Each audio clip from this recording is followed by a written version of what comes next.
In this video we will go over the check batching feature of Vcheck, and this is a feature that comes with the pro level account, and it can also be purchased as a separate upgrade for the basic system.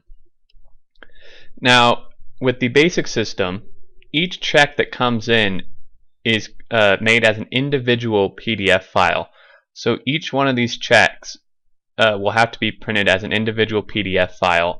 And if you're only doing a couple a day, it's not that big of a deal to just manually do each one here. But if you're getting a lot more than that, 50 or 60 or more a day, it can become quite a pain to do each one individually. Now with the check batching feature, what this allows you to do is to turn all the checks that you selected into a batch, and this will put them all into one PDF file that can just be printed all at once.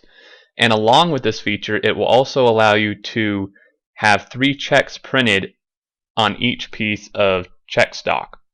Now before we go to do that, we need to tell it to use 3 different checks on a piece of check stock for the batching.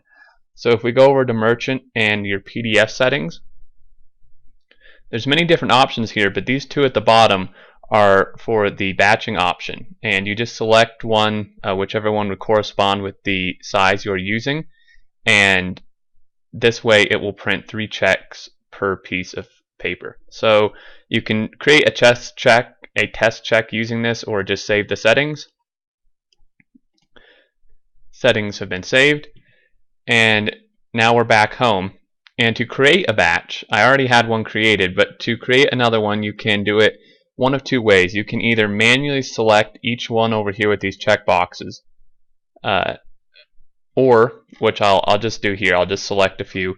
The other option would be to just select all, and this would just select every check that is here, and then you could just do it all at once if you have just some from the same day or something. And then you just do batch selected,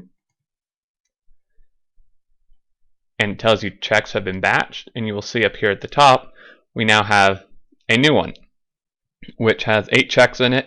It shows you the total amount, and then you can print the batch, or you can download it. You can also undo it or delete it when you're done, and this will just put them all into one PDF file that can just be all printed at once, and again will allow 3 checks per piece of check stock if you have changed those PDF settings to correspond with that.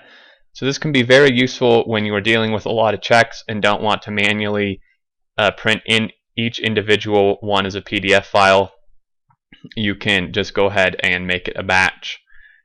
I believe that covers everything, and I hope this was helpful.